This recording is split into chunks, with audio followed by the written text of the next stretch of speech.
What's up, everyone? Welcome to the Nice Catch Podcast, where we're here to catch you up on all the latest football news and analysis. I'm Baden. And I'm Hank. Today, we're talking about our top three of a few different categories. Switching it up a little bit, top three players, top three teams, top three games, and top three storylines of this past week. Going to cover a little more ground than normal. Still going to do a few of each. Just kind of cover all the bases, do it a little differently this week. And I'm excited.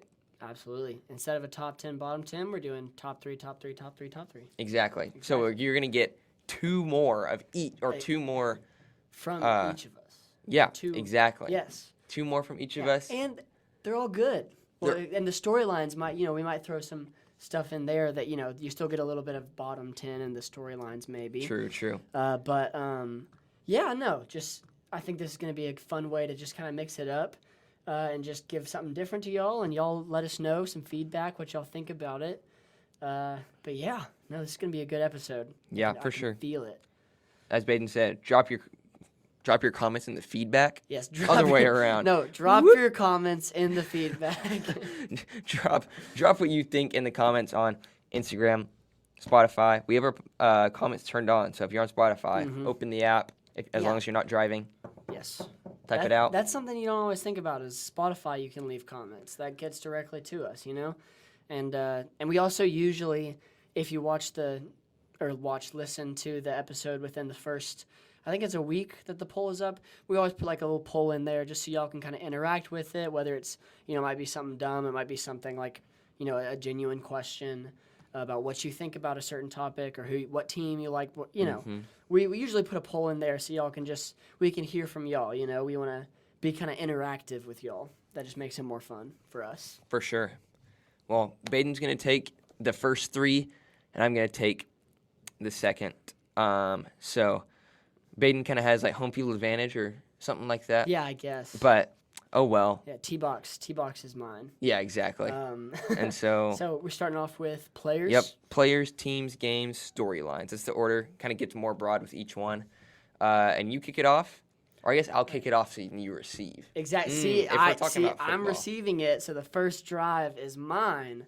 Yes. And my top guy from this past week is Nick Bonito. Mm-hmm. Okay? And you might be, if you're not a super...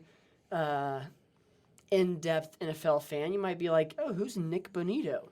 Big defensive name, but if it's fantasy that you're into, you don't really think about defensive players. Exactly. You're not thinking about defensive players. Well, he is a defensive lineman for the the Broncos. He is a lineman for the Broncos, and oh my, did he have a game against the Eagles.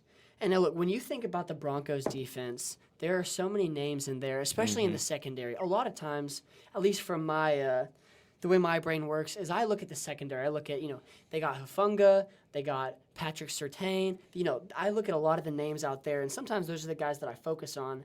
And you don't always, you can lose sight of who's on that defensive line. All right? Let me read you off the stat list. Or is Nick Bonito... He's an edge rusher. Right? Outside linebacker. Linebacker, okay. He had 4 tackles for loss, 2.5 sacks. 2.5 sacks, 2 tackles for loss, and 3 QB hits. So, on the 3 QB hits, all of those were sacks, more or less. That's not what that means. That means other than... No, yeah. So he had 2.5 sacks. When you watch the first half of the Eagles game, something you really notice is I think that first sack for Bonito specifically was a coverage sack. Which, if you're not sure what a coverage sack is, it's when DBs are just playing so well. Everybody's covered that the quarterback, he's sitting in the pocket. He has no one to throw to. And eventually, over time, that pocket's going to collapse. And then, you get the sack that way. That just the coverage is so good that the quarterback just has nowhere to throw to. Okay? Mm-hmm. So we have that. But then, Nick Bonito just kept, and the rest of that defensive line just kept wearing down the Eagles' O-line. And the Eagles' O-line is one of the best. We've seen the way that they can play over the years. And he just kept wearing them down. And then, the fourth quarter, especially when the Broncos started to make that comeback run, he was running over them. He was an absolute menace. And definitely, I think, defensive player of that game. And so Nick Bonito is my top player. And then my number 2 is Drake May. Mm-hmm. Drake May was incredible. That is a big game. Playing the Bills, at that point, the only team that was still undefeated, and a very good one at that. And then, it's not necessarily a huge rivalry, but the Bills, Patriots, they play each other every year. And that's an important game, both in the AFC, and for him to go out and do what he did. Drake May played incredible. And, the Patriots have not been a team the last 5 years, really. 4 years, at least. They haven't been a team to really worry about at all.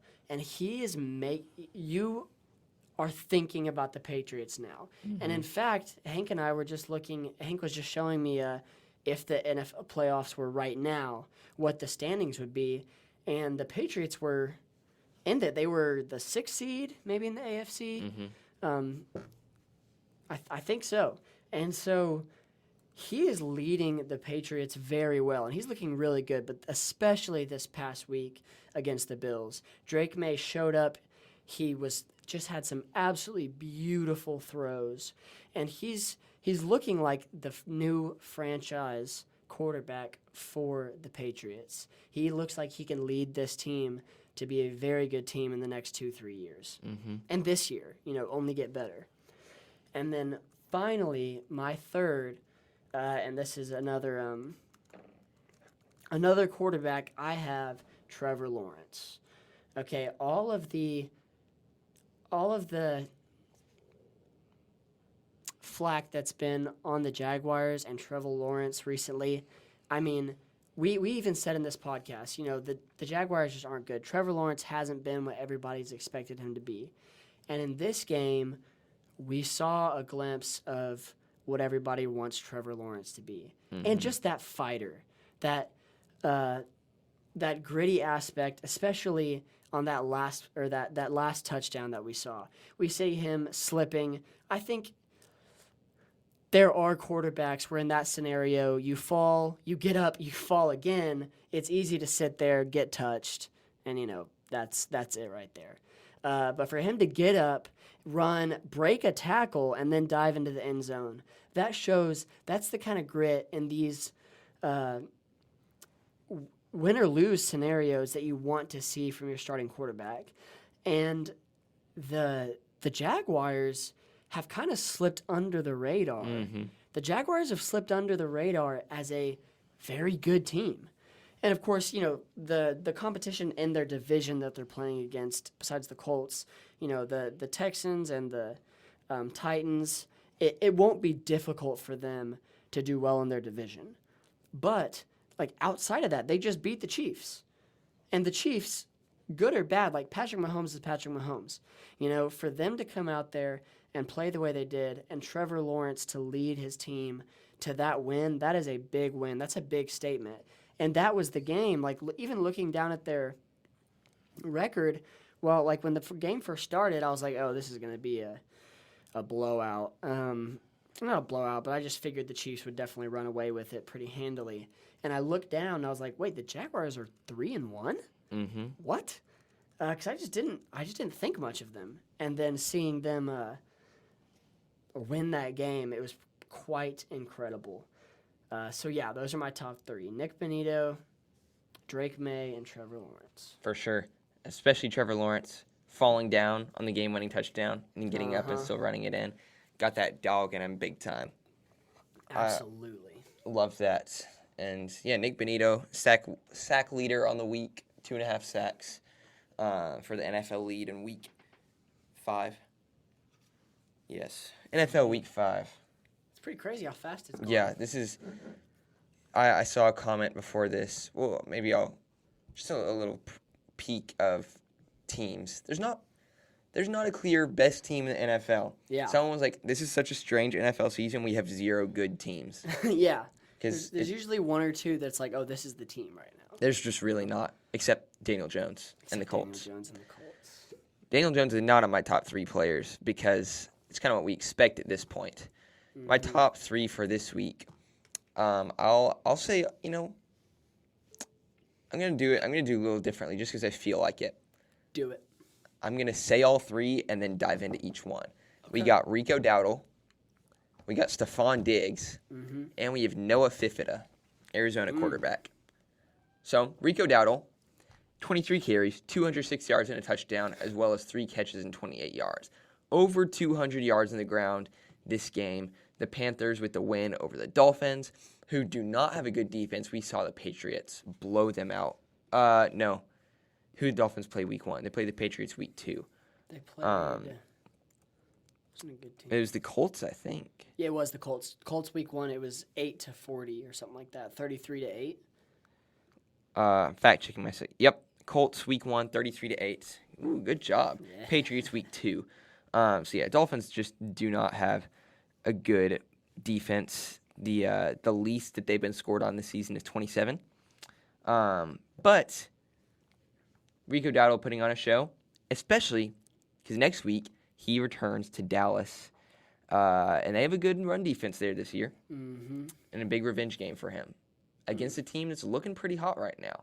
Sure, they're 2-2-1, sitting at 500, but their only losses are to the Eagles by 4, and then a strange blowout loss to the Bears, and should have beat the Packers. Definitely should have beat the Packers. I won't go there now. We talked about that last time. Yes. With a big win over the Jets, and then as well as a win. I should know who else the Cowboys have beaten this season. They've beaten the Jets and the Giants. Yes, that's right, because it was the overtime game. Yeah. So, some big wins there. Giants are very up and down. But that's Rico Dowdle for you. Stephon Diggs, he had his revenge game popped off there. 10 catches for 146 yards in his return to Buffalo. And, as you mentioned, he helped Drake May to a huge win. So both these teams, somewhat of an upset win. Panthers-Dolphins is kind of 50-50, Yeah. But Patriots over Bills is not what I expected. No. And Stephon Diggs was a huge part of why that happened. And then we go Noah Fifita, the only college player represented with our top 3 players right now. I heard his name a lot preseason before last college football season. He had Troy McMillan, and that's, I think, a big reason why he had a lot of hype. And this season, Noah Fifita is putting on a good show. This week, he was 28 of 38 for 376 yards, 5 touchdowns, and 1 pick. So it was against Oklahoma State. So whatever, Oklahoma State's very bad. But again, Noah Fifita is looking really good, and he likely will not come back for another college season. You never know these days how many college seasons people are going to come back for. But Noah Fifita is 30th in passing yards in FBS right now. So top good bit, He's a junior, so he's draft eligible. Could, of course, come back. But if he continues at this rate, on the season, 1,341 yards, 13 touchdowns, and 3 picks. So in the Big 12, he has some chances to have a few more good games. Arizona this season is 4-1. They got a big game against BYU coming up. Their only loss in the season is to Iowa State, who was number 14 at the time that they played them. So Noah Fifita, good season, but put it all on display this past week against Oklahoma State. And big name that has kind of been lost just with not as much production from Arizona, with another surprise team as of last year in their state, in Arizona State. So, wanted to give Noah Fifita some love this season. Absolutely. And on, Stephon Diggs, going back to what you said, him coming and winning that game against his former team, or not his former team. Yeah. I guess you count the one. 4 games he played with the Texans before getting That's crazy. injured. But it's a big statement there. I think there was probably some tension. Definitely. There was some tension there, and for him to win that game, that's pretty big. Definitely. That's what I got for my players. Absolutely. You want to jump to games? Games, top 3 games. There were some good ones. There were. My number one, and this isn't necessarily top 3 as in it was a super exciting game to watch, but top 3 in, we'll say, surprise factor and, not wanting to be biased, but just it being fun personally for me to watch was the Texans versus the Ravens. Yeah. Not expected that. Not expected that. The Texans and Ravens, the Ravens' record up to this point hadn't turned out great, but the talent on that team. The talent on the defense and the offense. I mean, they have some of the most incredible players in the NFL. So, and with that being said, Lamar Jackson was on the bench. He was injured, and that's a big factor. But still, even without Lamar Jackson, there's endless talent on the Ravens team. And the Texans, there's a lot of talent there, but they have looked terrible all season. Yes. And I was not expecting much from the dear Texans. And, I mean, they came out and they just rocked the Ravens. They ran over them. The first quarter, it was I think 7-3 the first quarter, Texans, and then they scored 17 the next quarter, and then 10, and then 10. I mean, they just ran over them, and of course, that last quarter, the Ravens put in their backups, and they kind of knew it was done. But I mean, I think that's a big confidence game for the Texans.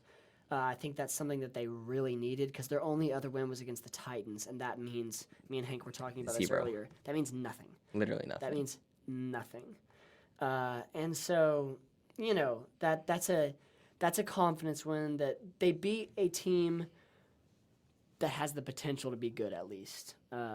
So, once again, it's not like this is turning everything around for the Texans. The Ravens clearly are not the team that everybody was hoping for this year. At this point, but still, I think they needed that. So that's my number one. My number 2, and I was freaking out this game, which I like both of these teams, so I wasn't rooting for one or the other. But I always like to root for the team that's losing personally. If I don't have any stake in it, if there's a team that has the chance to make a comeback, I'm rooting for that team. Mm-hmm. So Broncos versus Eagles. Yeah, crazy what one. A fun game. Going into I think 7 minutes left in the fourth quarter, maybe 10 minutes left in the fourth quarter. It was 17-3. What was I doing? I was at a meeting, and so I was not keeping alive with the game. But I could be wrong, but I want to say 17-3. I'll pull up the game right now as I'm talking so I can fact check myself. But 17-3 Eagles going into the halfway through the fourth quarter.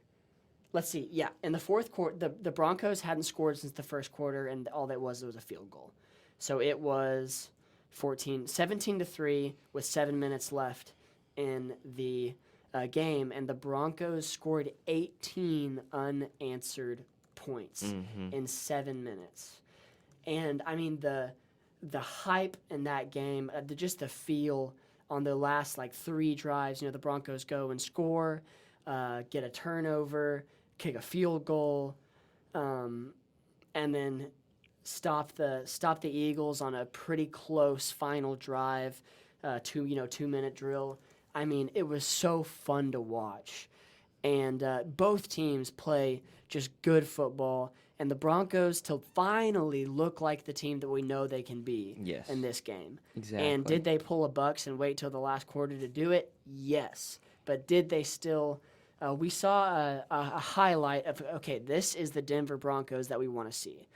This is the Denver Broncos that can make a statement in the AFC right now, especially with how shaky the AFC is. And the Eagles, they still fought a good game. They still played a good game, and they're 4-1, and so you can't count anything off of the Eagles. They're still the number one in the NFC, but they delivered their first loss. And honestly, to the Eagles side, I think if it's me personally, you want to get your loss early. I think fair. it's so hard to go undefeated and then win a Super Bowl again. I think we've only had one team do it. I think it was the not in our time of football. Oh, to be undefeated. To be undefeated and win a Super Bowl. 1972 Dolphins. Yep, the Dolphins. And so, I personally getting this was a loss against a good team. And so I think you'd rather that than get into the playoffs and be out the first round, which just feels like an Eagles thing to do. I don't know. And so, that was such a fun game to watch overall. And then third, I have the Bucs versus the Seahawks, simply because we've talked in the past 2 episodes about the Bucs. They're just way too long. They just rely on these comeback victories. And, well, they just said, you know what, Baden and Hank, shut up. And they just did it again. Yep. They're just like, we don't care. We can do it. We're going to just do this over and over again. And, it's worked all but once so far. And so the Bucs came in there. They were down, and they come back and get that win. And they were just, Baker Mayfield, they were just so fired up. It's just so fun to watch the Buccaneers play with all the passion they've got. But just a fun game, and they just don't care. They don't care if they're behind. They're going to finish strong, and we've seen time and time again that if there's a team that can make a comeback, it's the Buccaneers. So those are my top 3 games. Yeah, for sure. Can you say what your top 3 were again? Yes. Just all 3. Texans versus Ravens, Broncos versus Eagles, and Bucs versus Seahawks. Great. Just wanted to make sure, double check I didn't have any duplicates. For sure. So, love that. And, you look at the Bucs, their win percentage was like 15% in the fourth quarter. Yeah. And they came back and won that game. Without Mike Evans, and Chris Godwin still hurt, I think, too. He was supposed to come back, but then I don't think he did. We have Emeka Egbuka just stealing the spotlight. Rookie of and the so, year? yeah, we'll Offensive see. Rookie of the year, maybe?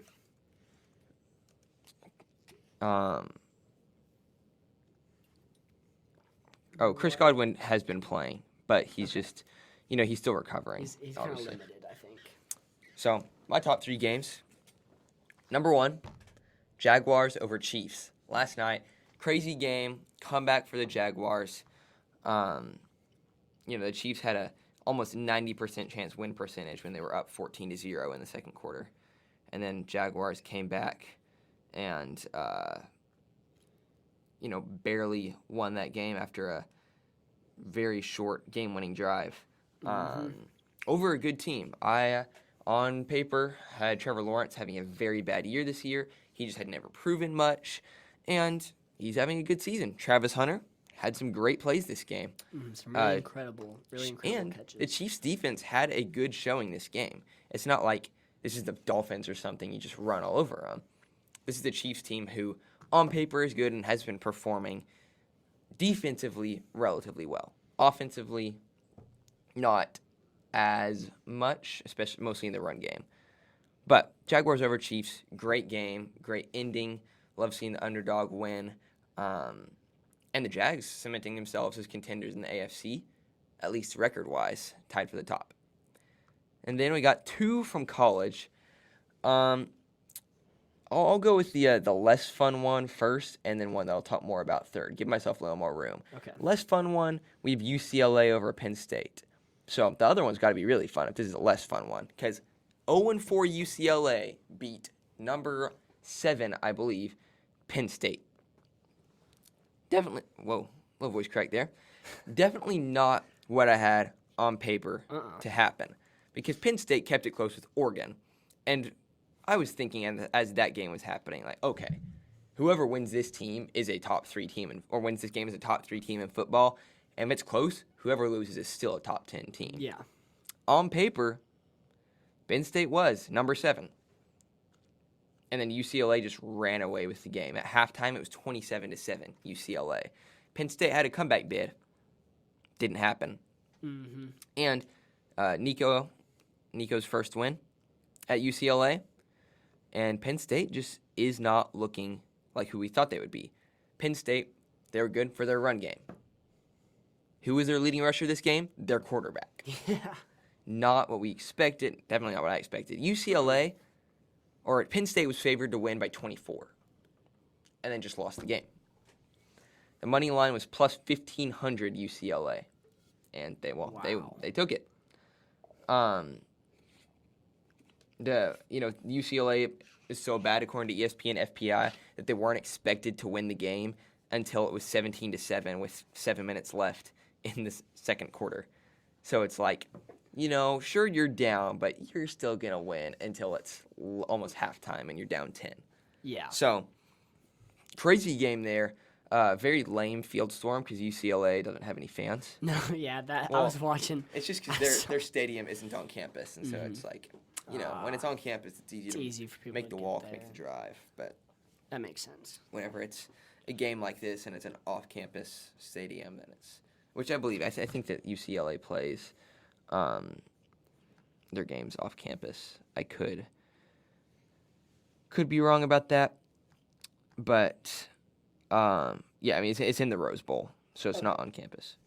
But crazy game there. Penn State falling from 7 all the way out of the rankings for good reason. Wow. And yeah, that is just what a wild turn of events for Penn State and James Franklin there. I was backing him after the loss last week, but this week, I don't know if I'm willing to do that. Mm-hmm. Number 3, we have a fun one. Fun, especially because I picked this upset to happen.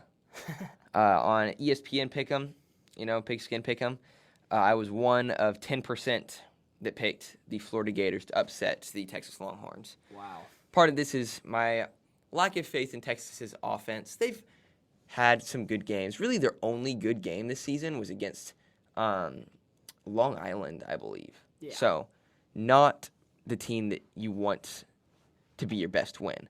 Because lost to Ohio State, but they're a good team. San Jose State that was a bigger win.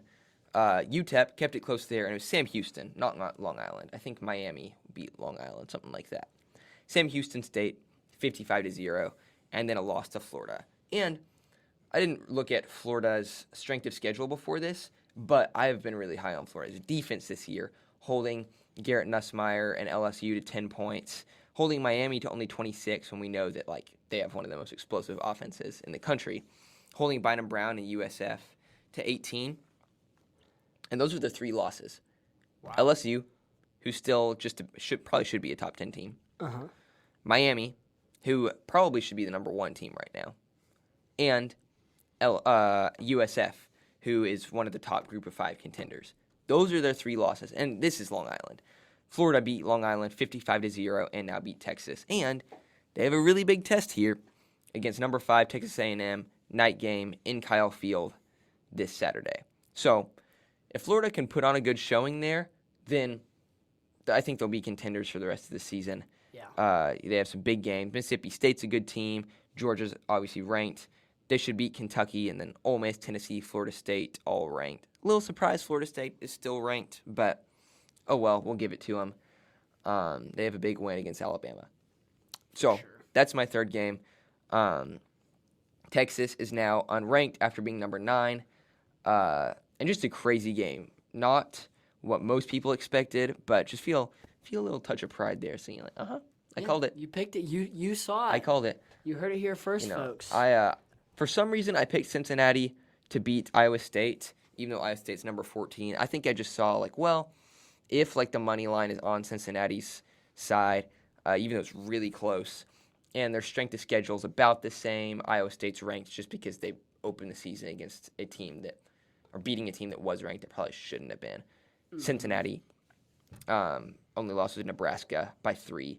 And so that was kind of a surprise that I got that one right. But Florida, I called it and came to fruition. So there you go. Jags over Chiefs, and then 2 college top 10 upsets, Florida over Texas and UCLA over Penn State. So there's the top 3 games. Wait a second. Yeah, I was just about to say what I said was I was like, I'm going to do top 3 teams next, and then I just did top 3 games instead of top 3 teams. Well, that's fine. That's my bad. I didn't realize until literally we finished that. Yeah. And I look at my notes and like, wait. I didn't realize until you were saying yours, and I was like, all right, yeah, let's jump into top 3 teams. My number 1 team is Texans versus Ravens. Oh well. Well, okay. Now we can do teams, and that one will probably go a little quicker than the games. How much time are we at on the episode? We are at half an hour. Okay, great. So Yes, just about we're about halfway done. Exactly. Perfect. So teams will probably go quicker too. So, all right. Now your top 3 actual. Now my top 3 teams. Okay.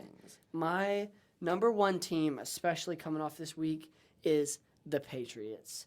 The Patriots with that win, I say number 1 team from this week. Yeah. To clarify, my number 1 team from this week is the Patriots. The Patriots, that was such a big game. The undefeated Bills, there's so much. I'm trying to think of a word that's not like. I just want to say aura. The Bills are such a powerhouse. It's a nice catch podcast. It's a nice catch podcast. Yeah, the Bills just have aura. No, it's such a powerhouse team. There's a fear factor there. There's a fear factor with the Bills, and especially the Patriots, who have been a bottom team in the last few years, big time. To come in here and get this win, and it was a hard fought game too. To come in here and do that, that was a great win. And honestly, sometimes almost like the Texans versus the Ravens, like when you beat a team that's supposed to be better than you by 20 points, it's like it kind of feels like a fluke almost. Mm-hmm. But when it's a hard-fought game like that, I think that's really big for the Patriots, and I think it shines really well on their team. My number 2 is the Colts. And not specifically this week, although did they win their game, I think 40-6. 40-6. Yep. Yes, they did. Daniel Jones got benched. Yeah, and it doesn't even matter. It's just because they were up by that much. Didn't get. Got some rest. Not exactly. He didn't get benched. And yes, was it against the Raiders? Yes, it was. But when you look at how consistently they're blowing out these teams, Colts versus Dolphins, 33-8, a win. Colts versus Titans, week 3, 41-20, win. Colts versus Raiders this week, 40-6. Mm-hmm. They lost against a very good Rams team. Yeah, and that was close. And it was a very close, 27-20. Because I believe that's when Adonai Mitchell dropped the ball right before the goal line. Yeah, he dropped the ball right before the goal line. And so, you give that to them, you make it 27-27, add some more to the game. You don't really know what happens there, right? And then they beat the very good team in the Broncos. Mm-hmm. And the Broncos didn't look as good this week as they did, or they didn't look as good that week as they did this week. But still, I mean, that is still a big win against a powerhouse or a top contender in the AFC. And so I think the Colts, we talked about at the beginning of the season, are the Colts another Saints, where, they start off really strong and then they kind of show their true colors and just plummet. It doesn't look like it. It doesn't look like that's what we have. And so they are right now tied with the Bills and the Jaguars for number 1 in the AFC. They're 4-1. The 2 teams we expected, right? Yes. Colts and Jaguars, and then we knew Bills. We knew the AFC was it AFC South. What? AFC South? Yeah, the AFC South. We didn't expect to have a contender. We knew the AFC South was going to be the best division. We knew that the AFC South is simultaneously the best and the worst division. That's so real. Yeah, that's actually so funny. Yeah, I have the Colts at number 2, and then I'm just noticing these are all AFC teams. But then coming off of this week, especially with their win against the Eagles, I have the Broncos. The Broncos come in. The Eagles have looked like the best team in the NFL up to this point, I would say. I would confidently say that up to this week, the Eagles have looked like the Super Bowl team, the best team in the NFL, NFC, and AFC, honestly. And so for the Broncos to show a glimpse of what we know they can be, come in here, have a comeback win against the Eagles, really just show that clutch factor. Their defense looked good. Their offense looked good. They did what they needed to do.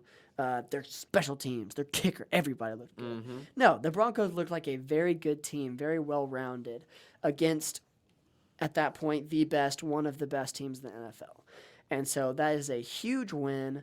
Who knows? Maybe we'll see a Super Bowl rematch, Broncos versus Eagles. No, but I really liked that games for the Broncos. So my top 3 teams this week: Patriots, Colts, Broncos. Okay, I like it. All of those teams had big wins this week. Mm-hmm. And especially you look at the Patriots and the Broncos, teams who we thought would be good, especially the Broncos we expected to be good, mm-hmm. and hadn't played out that way. So there you go. Playing out well. Top number 1 team, Cardinals. Oh, my God. Arizona. See, the one negative about not doing the bottom 10. We don't get to joke about. We don't get to throw it in the storyline. Throw it in the story, yes. Dropping a football. Storyline honorable mention. I mean, hey, throw it in there. I actually am touching on that technically. Technically, if you look at my top 3 storylines, I will be able to talk about that. Yeah, we'll go on a rabbit trail. Go on a rabbit trail. Because they had several just like, what are you doing? Like, how? This is a professional football team. This looks like middle school football. Yeah. But,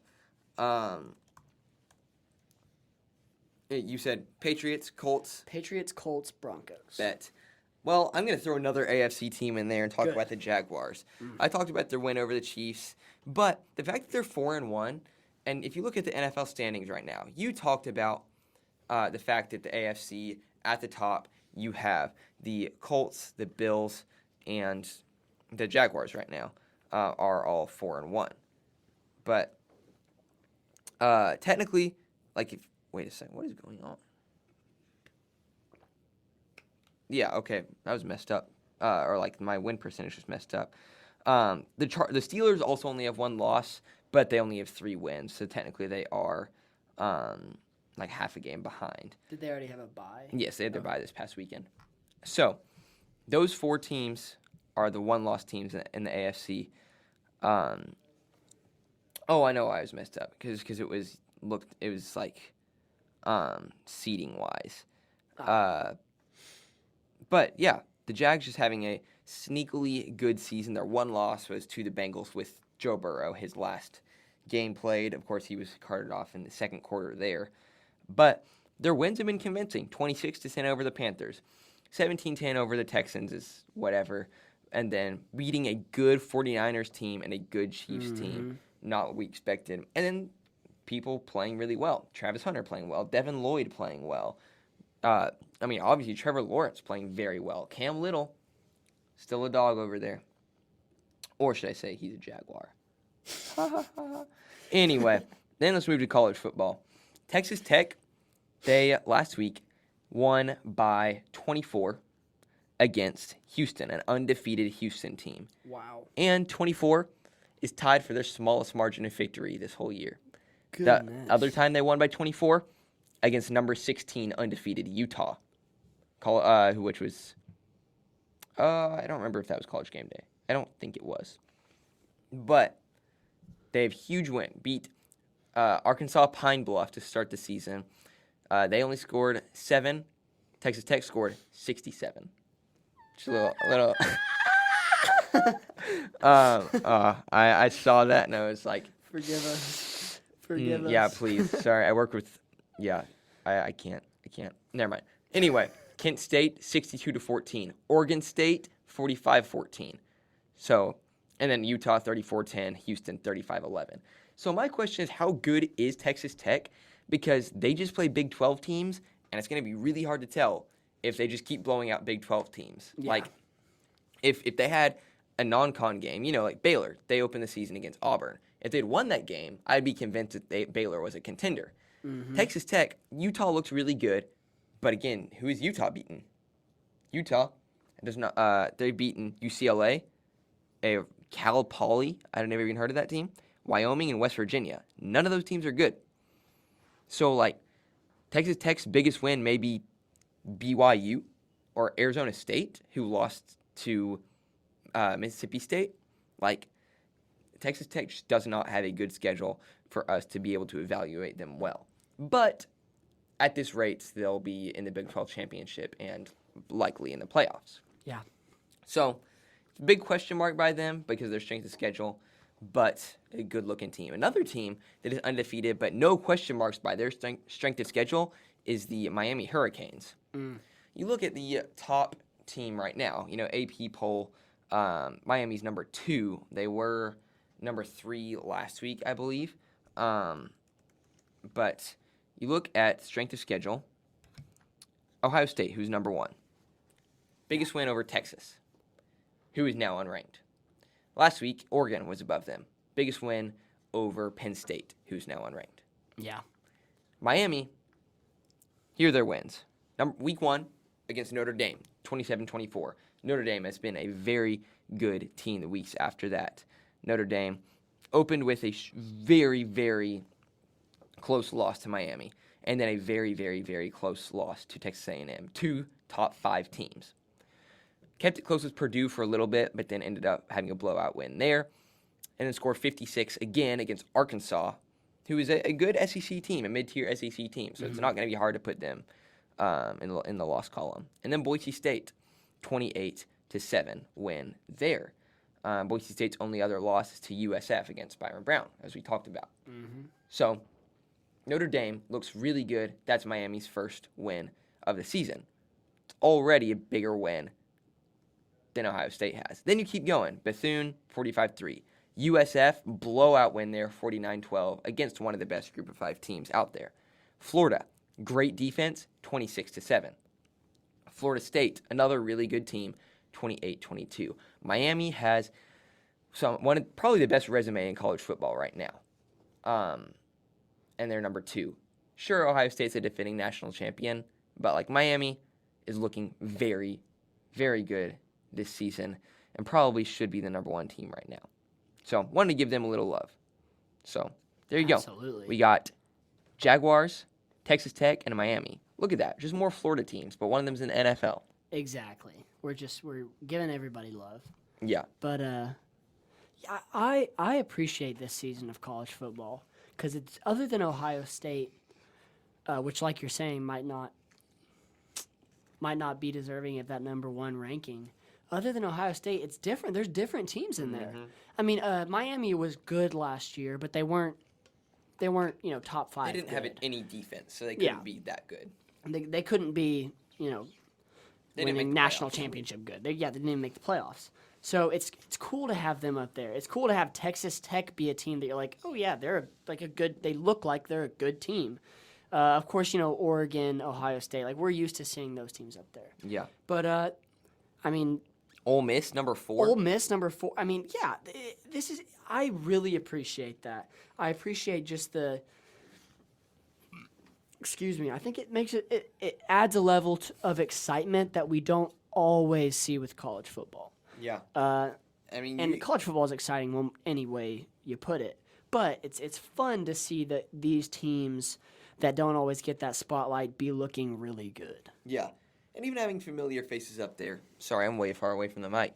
Like having OU back in the top 25. Yeah. OU is always just fun to root for. With, Baker Mayfield, Kyler Murray, Jalen Hurts, guys like that. And now John Mateer, who, fingers crossed, hopefully will be back for a big game against Texas this week. Yes.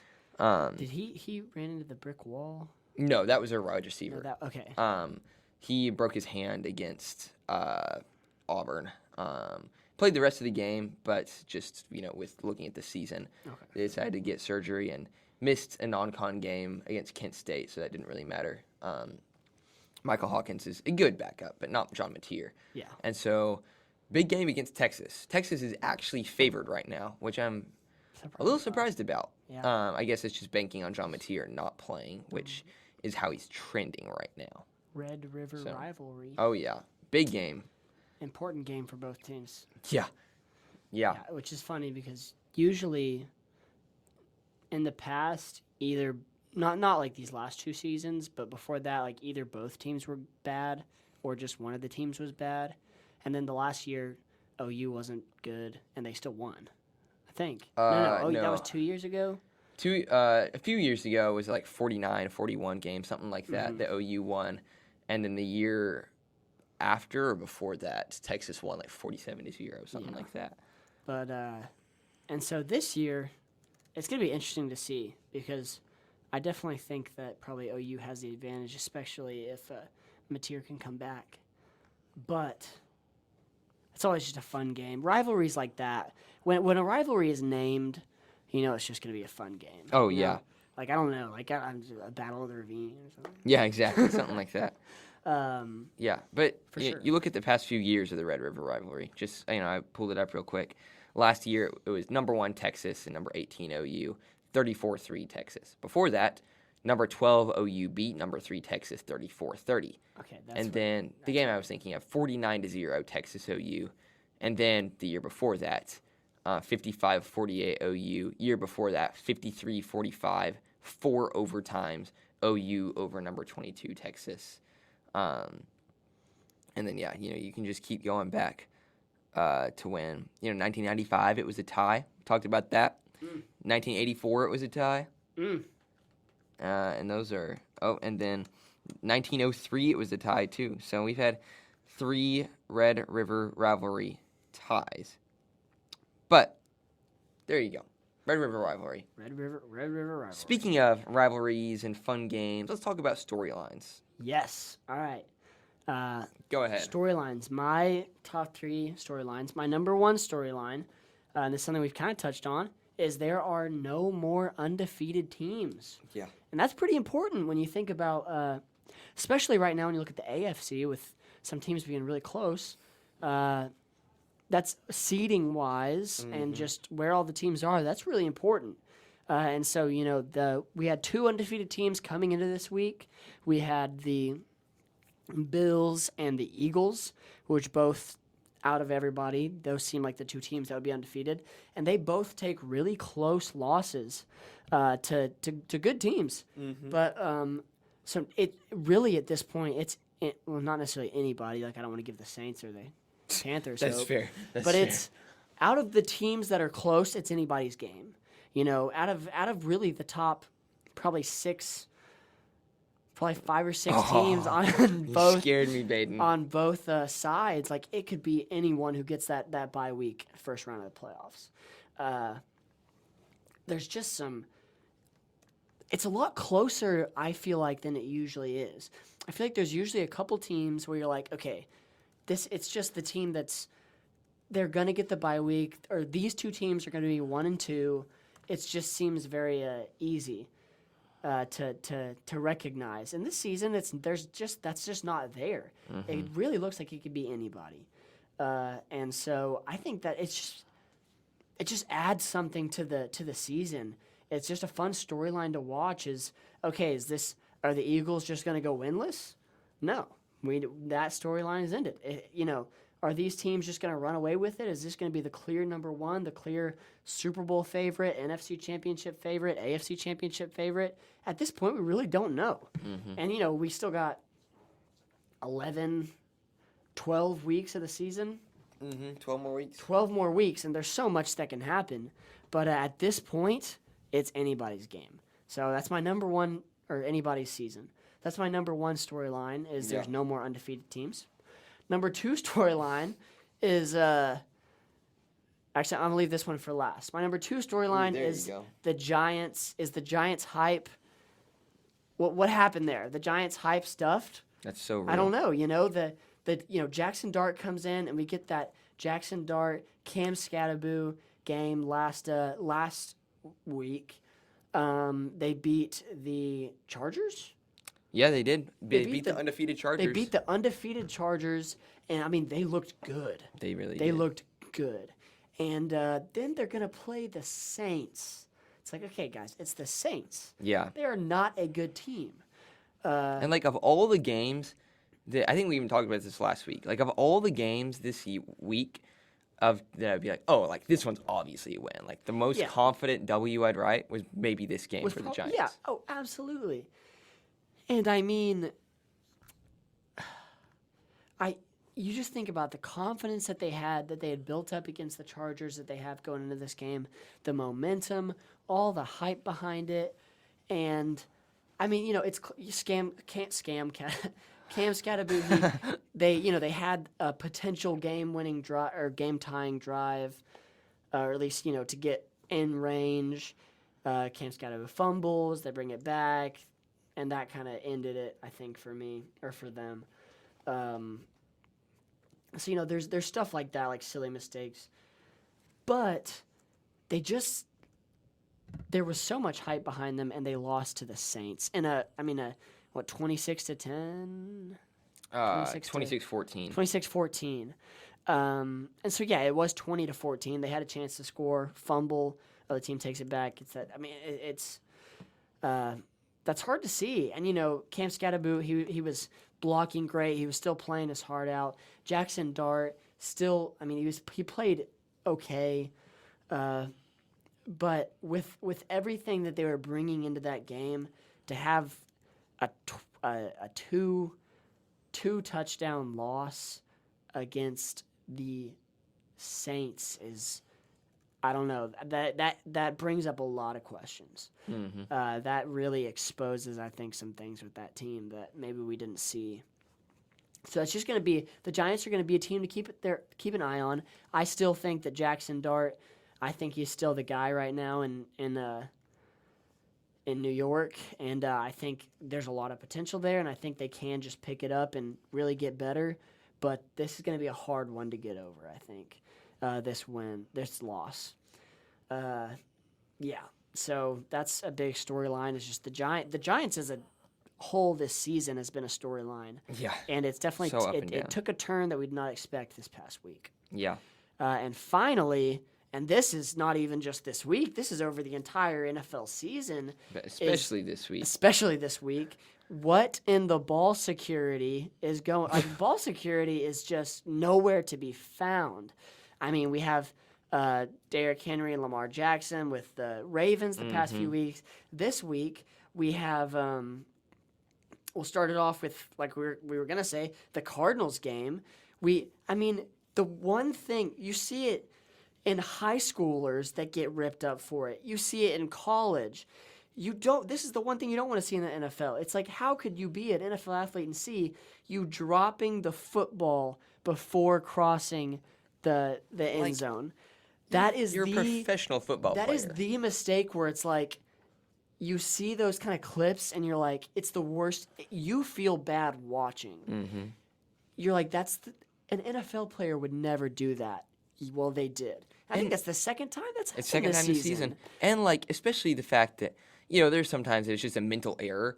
But the fact of that is, like, you're celebrating before you get to the goal line. You're showboating. That's what it is. It's like the win and the team should be more important to you your celebration. Yeah, exactly. Yeah, it's not, the ball's not getting punched out. It's not like you just weren't protecting it and someone got a hand in there. Yeah. You dropped it.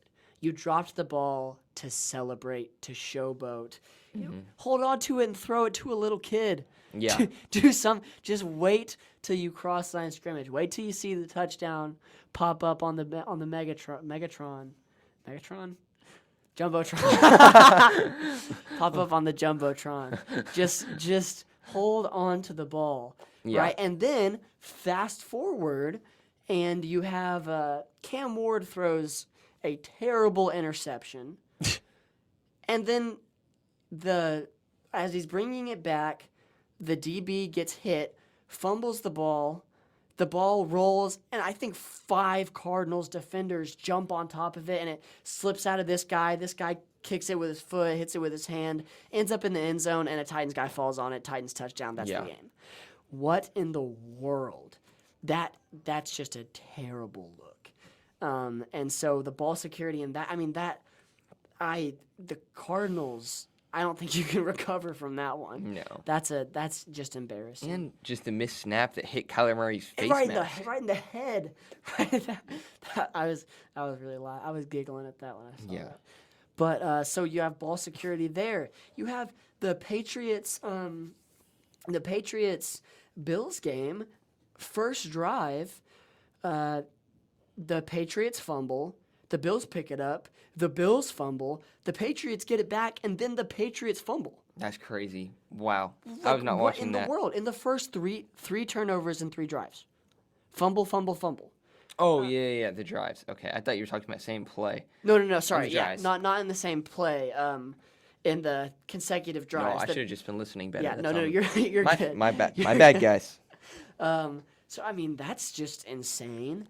And I want to say I was watching and I saw some fumbles other than that because I was just thinking all the games that I watched this week, not all, but throughout them, I was like, wow, what is going on? Yeah. It just seems like that holding on to the – and, of course, you know, when you're running with the ball and some huge lineman or guy comes and just punches it out of your arm, like, it's hard to do anything about that. But a lot of these scenarios aren't that. Yeah. You know, you got to hold on to the ball, and that seems like one of the most fundamental things to remember as a middle school football player. That's one of the things. Like every single day in middle school when you play football, like when I was in middle school, you always do the drill where you're holding onto the ball and you're basically like jogging 5 yards while your buddy tries to punch it out of your hand or like rip it out. Like that's something that is ingrained in your brain as a football player since you start is you hold on to the football. Ball protection. Do not let it go. And to see just the not how recent, I'm trying to think of the word, but how much we're seeing this the frequency of these fumbles and things like that just through week 5 is really incredible to me. It's surprising. And, you know, sometimes it's easier to pick out, you know, when you're thinking about, oh, wow, everybody's fumbling. Then you see every fumble and you're like, oh, my gosh, it keeps happening. Like when you see a new car and you're like, then you see it everywhere. Maybe it's that. But it does seem like it's happening very frequently. So Definitely. that's a big storyline that I've noticed. So, yeah, those are my 3 storylines. No more undefeated teams. Oh, sorry. Continue. No, sorry. I want to just touch on the fumble thing. 51 players have been credited with a fumble this season. Wow. Through week 5. 51. That's if we were averaging it by week, that's 10 fumbles, 10.25 And fumbles. 12 of those players have fumbled more than once.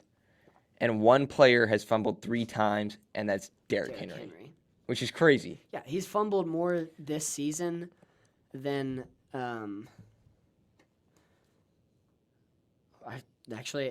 I'm not confident in the stat that I'm about to say, so I'm not going to say it. But he's fumbled a lot. Yeah, he is. He's fumbled a lot. Fumbled a lot. And of the people who fumbled multiple times, pretty much all of them are names we know. Matthew Stafford, Tony Pollard, Josh Allen, Justin Herbert, Tua, Xavier Scott, running back from Minnesota, is probably the least well-known name on here. Then you got Trevor Lawrence, Jordan Mason, Kyron Williams, Caleb Williams, and Ramondre Stevenson. All of these guys, multiple fumbles this season. And then a lot more with at least 1. So, yeah, definitely a fumbling epidemic. So, I'm sorry. Your top 3. Top 3, no more undefeated teams, the Giants hype, whatever that is, and ball security in the NFL. Awesome. Okay, I got 3, and how much time are we at now? We are probably at 45, 50 minutes. Oh, perfect. We are at a little longer than we are at 55. Oh, great. So. Well, I'll run through these and then we can finish it out. Sound good? Perfect. All right. We'll start with a more low-key one. We have the UFL making some moves showing they're here to stay. You know, we talk about college, we talk about NFL. Show some love to the UFL. They rebranded and moved 3 of their teams. Technically 4. But you look I need to pull it up now. I was just looking at it before, but a lot is we talked about a lot since then. So I'll just pull up UFL Instagram. That's the best way to find it. So you have the new team, Columbus Aviators, a new team, the Orlando Storm, and a new team, the Louisville Kings. We have the San Antonio Brahmas moved, the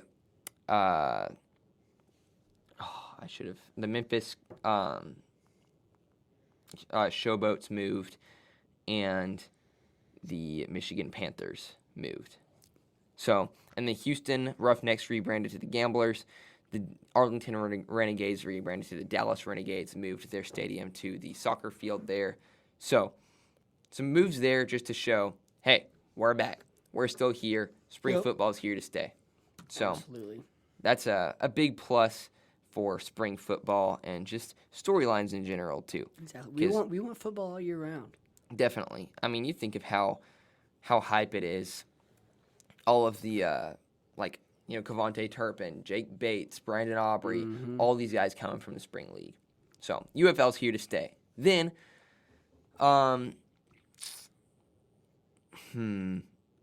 my 2 and 1 kind of play into each other. Okay. So, we'll talk about the Group of 5 playoff race. How many different competitors there are here. We have Memphis, who's probably the front runner right now, undefeated, and I think they have a big game coming up here.